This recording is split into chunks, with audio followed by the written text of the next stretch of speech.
The Lord be with you. and with your spirit. A reading from the Holy Gospel according to John. Glory to you, O Lord. There was a wedding in Cana in Galilee, and the mother of Jesus was there. Jesus and his disciples were also invited in the wedding. When the wine ran short, the mother of Jesus said to him, "They have no wine." And Jesus said to her, "Woman, how does your concern affect me? My hour has not yet come." His mother said to the servers, "Do whatever he tells you." Now there were 6 stone water jars for Jewish ceremonial washings there, each holding 20 to 30 gallons. Jesus told the servers, "Fill the jars with water." So they filled them to the brim. Then Jesus told them, "Draw some out now and take it to the head waiter." So they took it. And when the head waiter tasted the water that had become wine, without knowing where it came from, the head waiter called the bridegroom and said to him, "Everyone serves good wine first, and then when people have drunk freely, an inferior one. But you have kept the good wine until now." Jesus did this as the beginning of his signs in Cana in Galilee, and so revealed his glory, and his disciples began to believe in him. My dear brothers and sisters, the Gospel of the Lord. Praise to you, Lord Jesus Christ.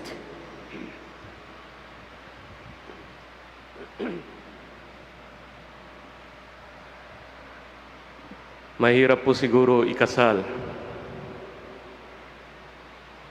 Huwag po ako ang tanongin nyo dyan. Wala po akong alam dyan. Ang alam ko po lamang ay magkasal. Or at least yung makita yung aking kapatid na babae na maging aligaga sa kanyang kasal. Mahirap siguro ikasal. Kaya nga nauso yung wedding planner para mabawasan yung worries, yung pagiging anxious ng bride and groom. Lalo siguro ngayong pandemic, lalo dun nung nag-uumpisa pa lang yung ating krisis, marami sigurong kasal ang na-cancel or na-reschedule. At itong kamakailan lang, may nabasa nga akong isang article sa internet o news. Ang title pa ng news Love Knows No Boundaries. Bakit? Sapagkat yung bride and groom habang papunta dun sa venue ng kanilang kasal, naharang sa isang boundary. Hindi na sila pinatawid.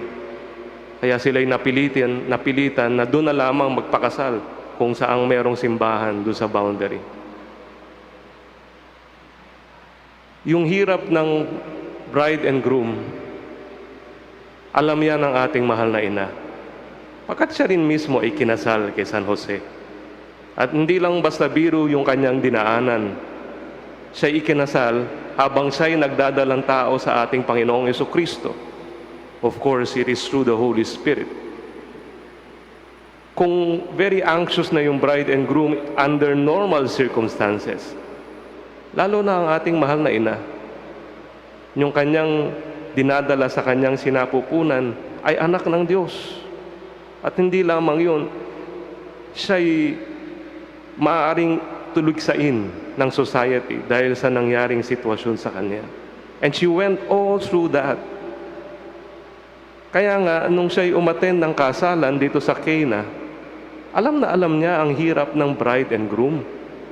Kaya nung sila'y nawala ng alak, alam na alam niya, lalo sa tradisyon ng mga Hudyo, na kapag ka ika'y naubusan ng alak, talo mo pa ang bride and groom na naubusan ng pagkain. Maubusan na ang lahat, wag lang ang alak sa isang selebrasyon ng mga Hudyo. Kaya nga nung nawala ng alak, kahit marahil ayaw pa ng ating mahal na ina na lumapit sa ating Panginoon para siya'y magmilagro. Pagkat itong milagro sa wedding at Cana, ito ang unang-unang milagrong pinerform ng ating Panginoong Jesucristo. In other words, hindi pa siya kilala ng mga tao kung sino siya. Kilala na siya ng ating mahal na ina, na siya ang anak ng Diyos. Pero hindi pa siya kilala ng maraming tao. Marahil ilang mga disipulo niya, kilala na siya. Pero He has not yet revealed Himself publicly to people. He has not yet started His public ministry.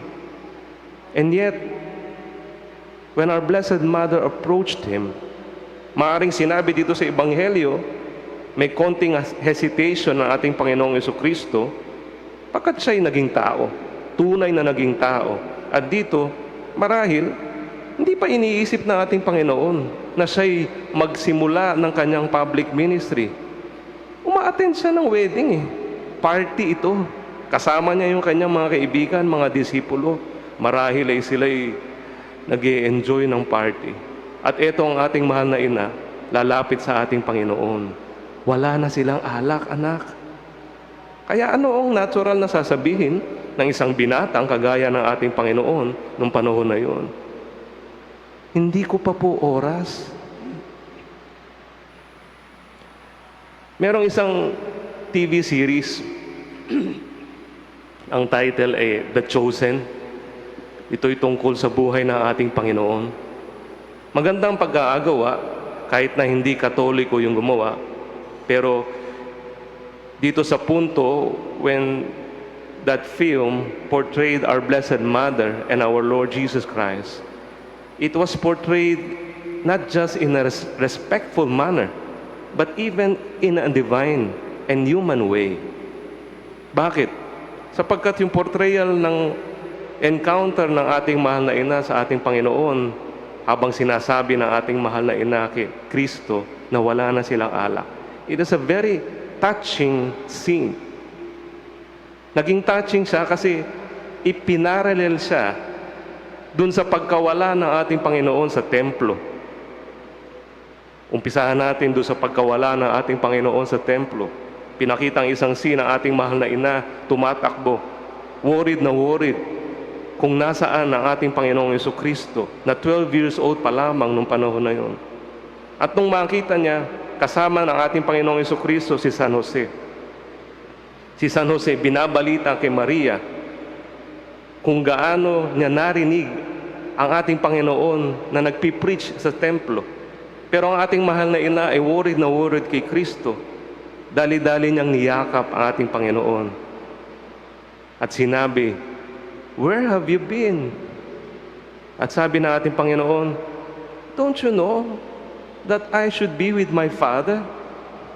And then our Blessed Mother thought that our Lord was referring to Saint Joseph, and Saint Joseph was gesturing Mary, looking upwards, and then Mary realizing, "Oh, you have to be with your Father. You are in the temple. What are you doing there?" And our Lord Jesus Christ simply told our Blessed Mother, "I am doing my Father's work." And then Mary pleaded with Jesus, telling him, "Do you really have to do that now?" And Jesus telling her, "If not now, when? Could you just give us still time to be with you? Please." And then paralleling that with that encounter of our Blessed Mother with Jesus at the wedding at Cana.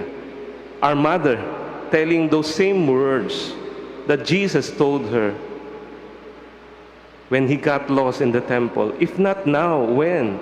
Mary told Jesus, "Please." Of course, these are not in scriptures, but these are ways of the director of the film to tell us that touching scene between our Lord and our Blessed Mother. In a simple gesture of please, our Lord couldn't refuse Mary. In fact, in today's gospel, no more words were mentioned. After Mary telling Jesus they have no more wine, the next thing we hear from today's gospel is Mary telling the waiters to do whatever they tell him to do. This is how our Blessed Mother and our Lord Jesus Christ work together in order to provide for the needs of each and every one of us. In this very simple need of the bride and groom for wine, they work together and even risk that time which for our Lord has not yet come, but it has to come. If not now, when? There's a great need at that occasion. You know why our Lord is hesitating to start His public ministry?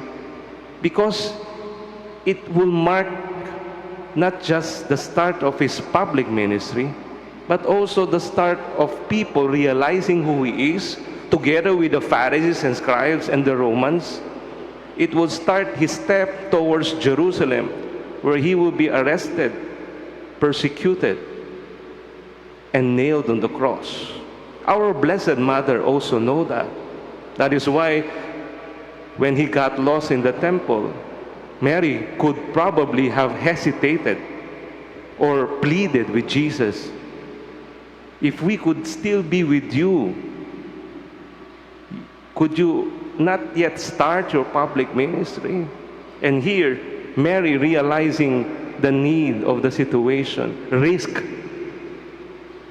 that part of her life and our Lord as they together decided to start the ministry of Jesus. All for the sake of addressing the needs of others. What more when we plead with Mary and with our Lord for our own needs? Wouldn't Mary and Jesus address our needs? We may not feel it always, especially in this time of pandemic. Maybe we have lots of prayers for ourselves, our own families, other people. Maybe it's not yet given at once to us. But trust in Jesus and Mary.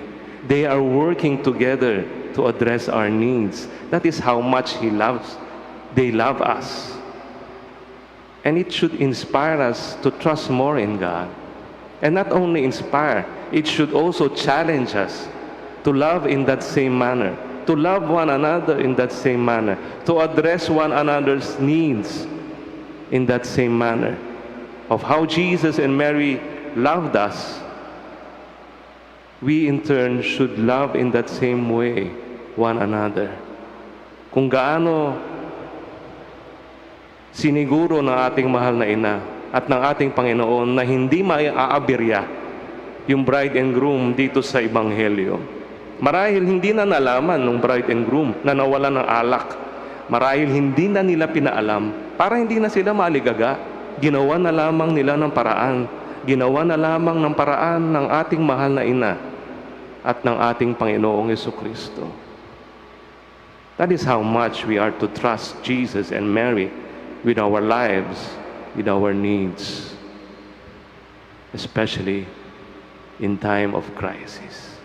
They will not let us down. Just trust in them.